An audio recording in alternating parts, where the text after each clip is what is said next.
இன்று நாங்கள் யாழ் மாவட்டத்தில் இருக்கின்ற 17 உள்ளூராட்சி சபைகளுக்குமான எங்களுடைய அங்கீகரிக்கப்பட்ட முகவர்களை நியமிக்கின்ற நடவடிக்கைகளை நாங்கள் எடுத்திருக்கின்றோம். நாளை காலையில் நாங்கள் கட்டுப்பணத்தை செலுத்துவதற்கு நாங்கள் தீர்மானித்திருக்கின்றோம்.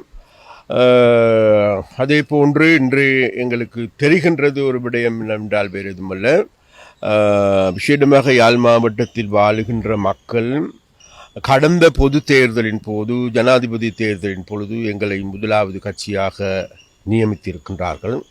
அதற்கு மீண்டும் எங்களுடைய யாழ் மாவட்டத்தில் வாழ்கின்ற மக்களுக்கு எங்களுடைய நன்றியை நாங்கள் தெரிவித்துக் கொள்கின்றோம்.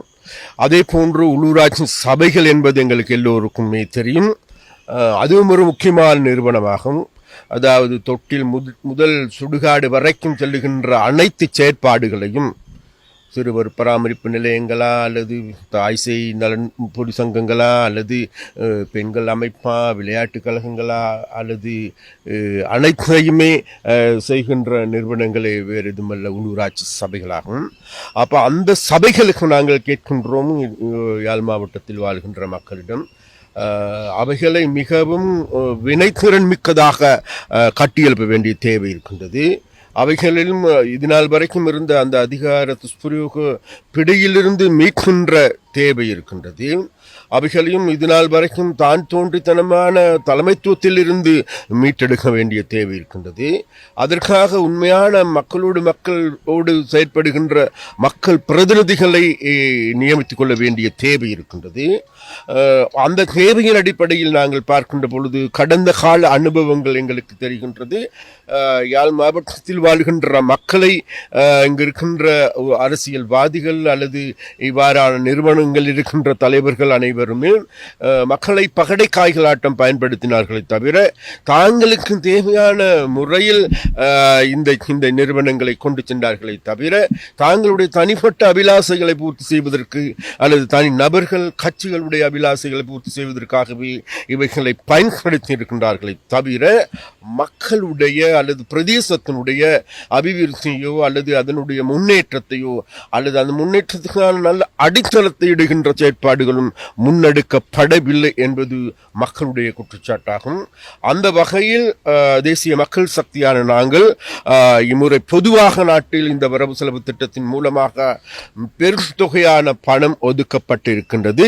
அவைகளுக்கான வேலை இம்மாதம் 31ஆம் தேதிக்கு பிறகு நாங்கள் வேகமாக துரிதமாக மக்களிடையே கொண்டு செல்லுகின்ற அபிவிருத்தி திட்டங்களை முன்னெடுப்பதற்கு இருக்கின்றோம். அதற்கு நிச்சயமாக நாங்கள் நினைக்கின்றோம் இந்த அபிவிருத்தி திட்டங்கள் நடைமுறைப்படுத்தப்படுகின்ற பொழுது மக்கள் மத்தியில் பெரிய ஒரு மாற்றத்தை காணலாம். எங்களுடைய மாவட்டத்திலும் கூட பெரிய ஒரு மாற்றத்தை காண முடியும். அந்த மாற்றத்தை மேலும் வலுவுள்ளதாக மாற்றிக்கொள்ள வேண்டும் என்றால் உள்ளூராட்சி சபைகளில் இருக்கின்ற பிரதிநிதிகள் எங்களுக்கு அத்தியாவசியமாக தேவைப்படுகின்றார்கள். அந்த வகையில் நாங்கள் யாழ் மாவட்டத்தில் வாழ்கின்ற மக்களிடம் மிக மிக அன்பாகவும் பண்பாகவும் கேட்கின்றோம். அதாவது பலரும் இன்றைக்கு அதாவது காய்க்கிற மரத்துக்கு தான் கல்லடி விழுகும்.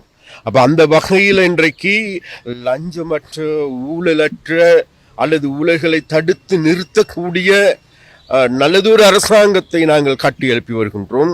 அதே போன்று ஒரு வினைத்திறன் மிக்கதான ஒரு நிர்வாக கட்டமைப்பை நாங்கள் உருவாக்குவதற்கான ஏற்பாடுகளை செய்திருக்கின்றோம். அந்த வகையில் யாழ்ப்பாணம் என்பது சகல விதத்திலும் அரசியல் துறையா அல்லது அரசாங்க துறைகளா அல்லது ஏனைய துறைகளா எல்லாமே சிதைந்து சீரழிக்கப்பட்டிருக்கின்ற ஒரு நிலைமையை காணக்கூடியதாக இருக்கின்றது. இங்கு இருக்கின்ற அரசாங்கத்தில் இருக்கின்ற முக்கியஸ்தர்கள் முக்கிய அதிகாரிகள் எடுத்துக்கொண்டாலும் கூட அவர்களும் ஒரு துஷ்பிரயோகம் செய்கின்ற நபர்களாகவே இருக்கின்றார்கள். அதனால் இவைகளை வரிசைப்படுத்த வேண்டியிருக்கின்றது, சீர்படுத்த வேண்டியிருக்கின்றது.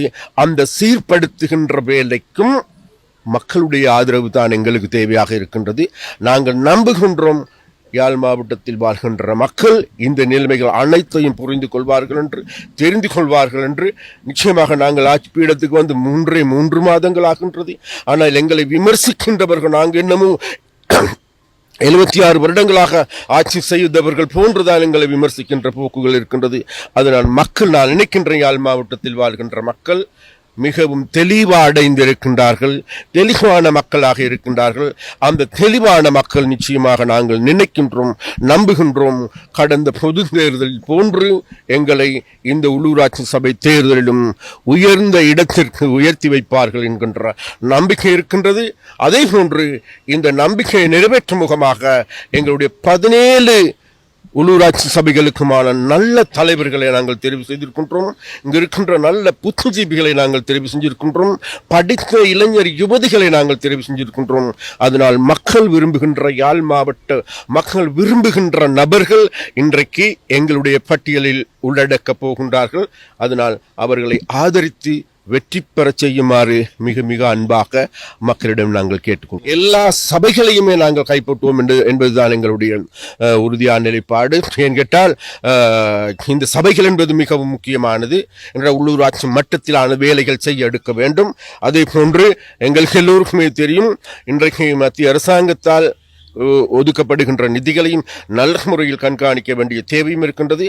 அந்த வகையில் நாங்கள் நினைக்கின்ற 17 சபைகளிலும் தேசிய மக்கள் சக்தி இம்முறை கொடிகட்டி பறக்கும் என்பதை சொல்லிக்கொள்ள விரும்புகிறோம். கடந்த தேர்தல் என்பது மிகவும் சிக்கலான ஒரு காலகட்டத்தில் வந்திருந்தது என்பது எல்லோருக்குமே தெரியும். அதன் பொழுது நாங்கள் தெரிவு செய்யப்பட்ட பிரதேசங்களில் மாத்திரமே போட்டியிட்டு இருந்தோம். இம்முறை அதிலிருந்து பெரிய பாய்ச்சலாக பாஞ்சிருக்கின்றோம். அதாவது அன்றைய காலகட்டங்களில் 5 சபைகளுக்கு, அதாவது 4 சபைகளுக்கு மாத்திரம் கட்டுப்பணம் செலுத்தியிருந்த தேசிய மக்கள் சக்தி இந்த தேர்தலில் 17 சபைகளுக்குமான கட்டுப்பணத்தை செலுத்துவதற்கான நடவடிக்கை நாங்கள் எடுத்திருக்கின்றோம். அந்த வகையில் பெரிய மாற்றம் என்கிட்ட அந்த மாற்றத்தை மக்கள் தந்திருக்கின்றார்கள். யாழ் மாவட்ட மக்கள் எங்களை நம்புகின்றார்கள். அப்போ அதனால் அந்த நம்பிக்கையின் அடிப்படையிலேயே இந்த வளர்ச்சி. அதனால் அந்த நம்பிக்கைக்கு, மக்கள் எங்கள் மீது வைத்த நம்பிக்கைக்கு கடுகளவேனும் துரோகம் செய்ய மாட்டோம் என்பதை நாங்கள் மக்களுக்கு உறுதியளிக்கிறோம்.